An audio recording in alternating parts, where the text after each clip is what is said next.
Hi there, I'm Matt, Marketing Manager at Evil Empire, and I'm here to talk to you about our latest Dead Cells update, Breaking Barriers.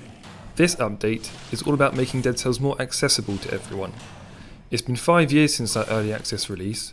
Yep, you heard that right, 5 years. So we realised that it's long past time that we made sure that Dead Cells can be enjoyed by as many people as possible.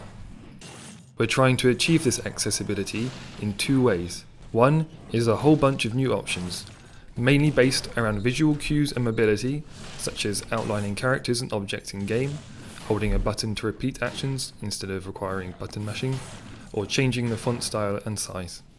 And when I say a whole bunch of options, I really mean it. There is an absolute ton of new customizability in the game.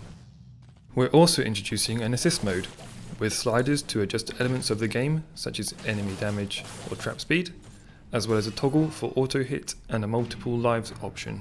All of this is available in new sections of the options menu for easy access. There's no point making all this stuff and then tucking it away in a dead end section of the menu.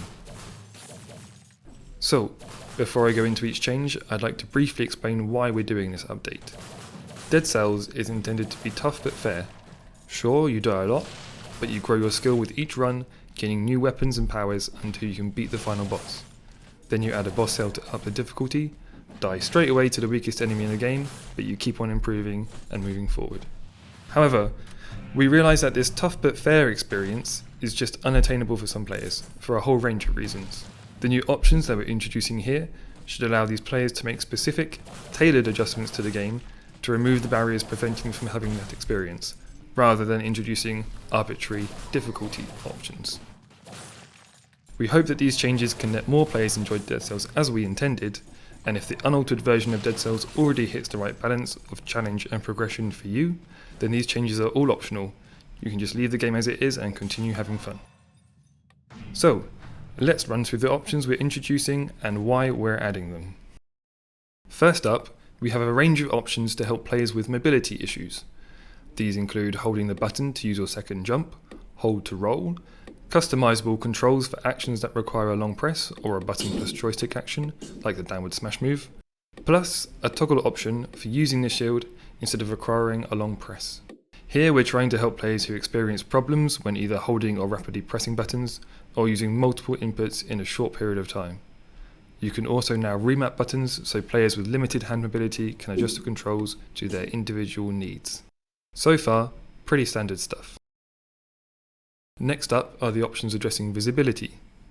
Dead Cells is a fast-paced and frenetic game, and this can result in some sensory overload for some players, and for others it can become just impossible to distinguish the individual elements on screen. That's our bad for trying to throw everything in the kitchen sink at you in the name of frenetic combat, but we realise that for some people it can just be too much. To ease the overload, we've added a slider to adjust the particle cap. Reducing this will limit the particle effects that occur from events such as weapon effects, like ice or fire, or enemies dying. And that happens pretty much every second, so it should be pretty noticeable when you make the changes. This will decrease the mess on screen, particularly in those intense combat situations with multiple enemies, where a little mistake can cause a horrible chain reaction that results with you dead on the floor, again. A no blood mode also completely eliminates all blood effects to keep the action clean and readable if you need it. There are also options to add an outline around the beheaded, projectiles, enemies, active skills, NPCs and secrets to help players better distinguish what is happening on screen. You can even choose which colour you want the outlines to be if you need specific colours, or if you just fancy a bit of funky Dead Cells. This also has the added bonus of adding a new art style to the game. There's a little hint of kind of Borderlands in there somewhere. The interface is now adjustable in both size and transparency, again on a slider to let players decide what works for them. Some might prefer a smaller UI to increase gameplay visibility, but others might need a more distinct UI as the icons are too small for them. We're leaving it up to you. There are now a ton of options around text and colour. We have multiple font styles to choose from, including pixelated and dyslexic friendly. Text size can be changed, and you can alter the font colour too, as well as the colour of the stats. By stats, I mean brutality, tactics and survival, which will no longer be called red, purple and green anywhere in the game. That is because we're allowing players to choose the exact colour they want for each stat, with really fine customability. This will affect the colour of the text of the stat, the UI icons, and the aura around items in-game. There was a lot of work that went into this part of the update. A coloured filter option between the background and foreground is now available too, with customization for colour and opacity just like the text. This should help players to distinguish active elements of the game even further if they need to.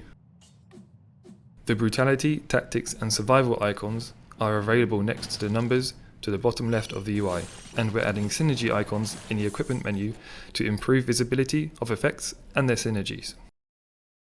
Finally, for players with hearing issues, we're allowing the adjustment of each different sound effect separately. So, if for instance you have trouble hearing enemy sounds which telegraph their attacks, you can reduce the other sound effects while leaving the enemy sound volume higher. Or, just for people who have sensory overload, they can adjust specific parts of the sound to suit them as they want. I wish we could do this in real life, but you take what you get. On to assist mode now, which contains multiple different options. First up is the full map reveal, which does exactly what it says on the tin. It fully reveals the map of each biome from the beginning. There is also an auto hit option, which is actually already in the mobile version, but we're bringing it to PC and consoles to help players with mobility issues. This mode will automatically attack with a primary weapon, allowing players to just manage their secondary weapon and skills, reducing the need for rapid inputs. Next up is a set of sliders that allow adjustment of elements of the game. This is meant to allow specific adjustments of the game's challenge to make that tough but fair gameplay accessible, without changing everything else. For instance, the standard trap speed can require a series of rapid inputs to get through a challenge room successfully, which might not be doable for some players. But, if they find the rest of the gameplay balanced already, they can just change this specific part of the game and leave the rest as it is. The final part of assist mode is the multiple death option. This lets players resurrect at the start of the biome if they die, in the exact state that they started the biome in, and you can choose to revive yourself 1, 3, 7, or infinite times in a run. The idea behind this is to allow players who have involuntary movements or activity, such as muscle spasms, to have another chance if their run is ruined by something that is out of their control. We are fully aware that this can be considered controversial, as it alters part of the roguelike aspect of the game, where if you die, you die straight away. But we're putting this in specifically to let people enjoy the game who otherwise would be excluded from doing so. That's the full list of changes that we're introducing, and all of them were tested with a panel of players with various impairments at Able Gamers, as well as our usual testing with the Dead Cells Steam community. So thank you to everyone who took part, you're a massive help to us. We'd also like to say a final point on this update. We know that some of these changes are controversial for some people, especially the multiple deaths option, as you can perceive that we're altering the hardcore difficulty of the game. As we've hopefully just clearly explained, these options are designed specifically to let people enjoy the game who would otherwise be excluded from doing so. The base game is not being changed for anyone else. Anyone is free to play the exact same Dead Cells they were playing before this update.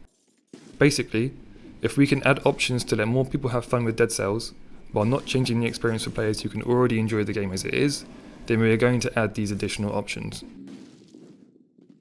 If you're a Dead Cells player who doesn't need any of the content that we're introducing in this update, don't worry, we have plenty of shiny new things to introduce to Dead Cells later in the year.